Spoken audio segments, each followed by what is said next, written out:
authored the article "To Form a Government" in Foreign Affairs magazine, the journal of the World Government Promoting Council on Foreign Relations. His attitudes on that occasion have not changed. Prominent among those who serve on the board of directors of the CCS is this same Professor James McGregor Burns, the leader of Project 87. He is joined by about 50 others, many of whom are well-known arch-liberals and internationalists. In January 1987, the Committee on the Constitutional System published its 20-page report and recommendations. Here is what this group recommends. 1. Virtual abolition of the Constitution's separation of powers. 2. Dramatic strengthening of the power of political parties. 3. Making treaty ratification substantially easier. And 4.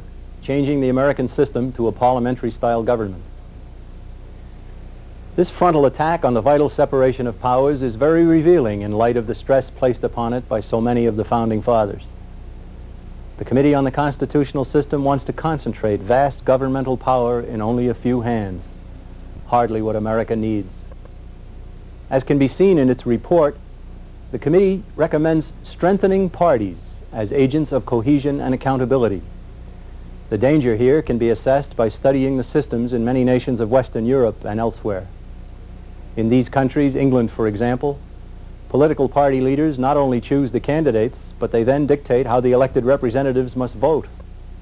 Any who oppose party discipline stand to lose the party's endorsement and any chance for renomination and re-election. Elected officials in these nations are almost totally beholden to party bosses, not to the electorate. The CCS does not like primaries where voters choose their candidates.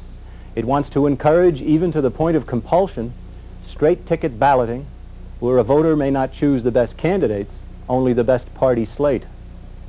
It wants public financing of election, not even directly to a candidate, but to political parties that will in turn finance their selected candidates. And the CCS also wants party leaders to be able to name many of the delegates who participate in presidential nominating conventions. All of this would, of course, distance elected officials from the voting public. While it would indeed create greater party and government cohesiveness, it would enable political party officials to force a single-mindedness among the legislative and executive branches, instead of maintaining the separation that has traditionally kept government from running amok.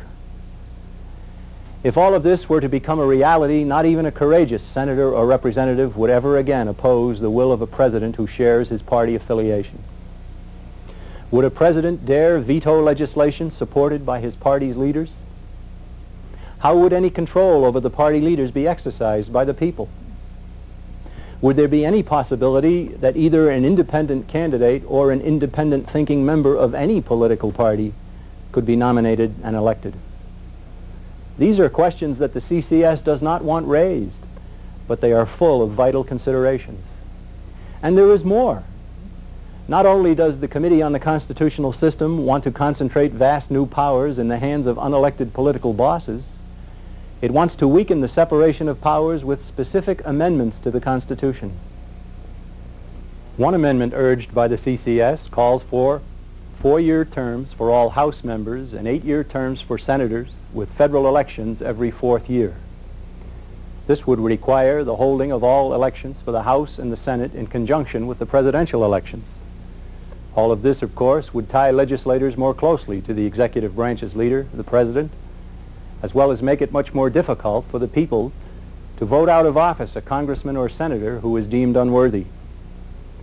Another amendment offered by the CCS would permit members of Congress to serve in the cabinet, something deliberately barred by the Constitution.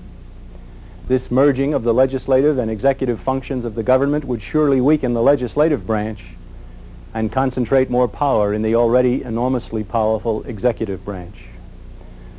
Not content with radically altering our form of government, the internationalist fervor of the CCS shows in its proposal for another amendment that would relax the requirements for treaty ratification from the present 2/3 of the Senate, 67%, to a simple majority of both houses of Congress, 51%, or to 3/5 of the Senate, 60%. The CCS has specifically lamented the power of the Senate that has blocked ratification of various disarmament treaties, several United Nations-sponsored conventions and treaties, and a wide variety of other international trade, tax, and environmental treaties. Reducing the requirements for treaty ratification would surely speed our nation toward interdependence under an all-powerful world government, and no American should want that. In many ways, these recommendations would create in America a parliamentary-style government similar to what already exists in European nations. One striking feature of this type of government is that it favors implementation of the agenda of the political party in power, no matter what that agenda might contain. The CCS wants to end stalemates that characterize our government's operations and that it identifies as the inevitable product of separating powers. But whenever freedom is to be maintained, stalemates in government are most often highly desirable. Were we to adopt the parliamentary method, which is essentially what the Committee on the Constitutional System wants, we would also see our president able to dissolve Congress and call for new elections if Congress impedes his wishes. Or Congress could declare that it had no confidence in the president and force him to step down. We would find our senators and congressmen responsive not to the voters who elected them, but to the party bosses who have great power over them. These and other features of a parliamentary system would blur the important distinctions between the legislative and executive branches. A parliamentary system would indeed make government decision-making more efficient, but efficiency in government is not as important as limiting its power.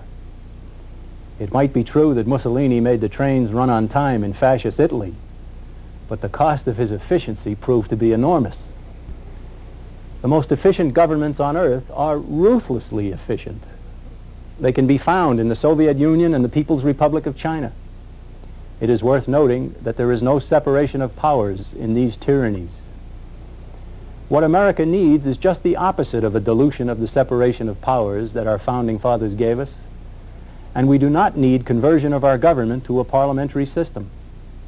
The problems we have as a nation are almost exclusively the result of violating the Constitution in the first place. Changing it is not what is needed.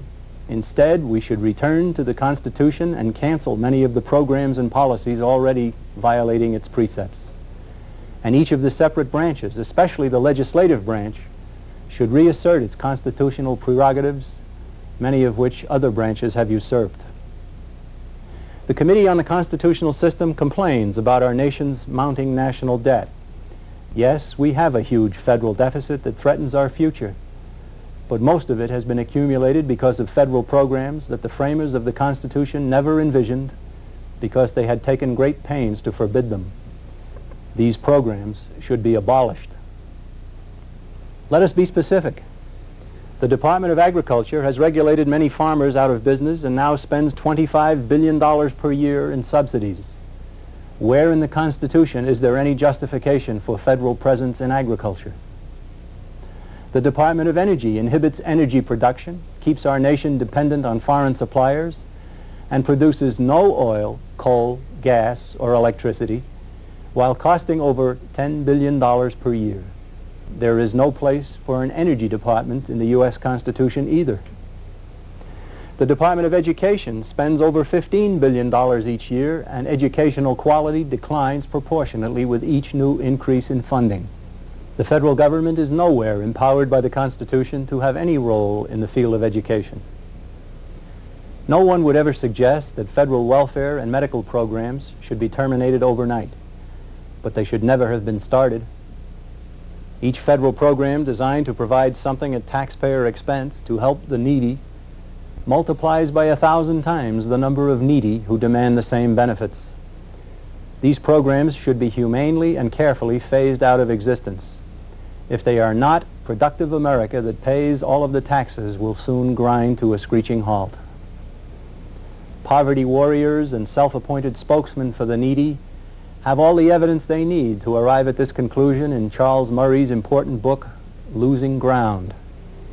At one time an eager advocate of government welfare programs, Murray saw, after years of working in the system, that huge sums of money had actually produced an effect exactly opposite what he had expected.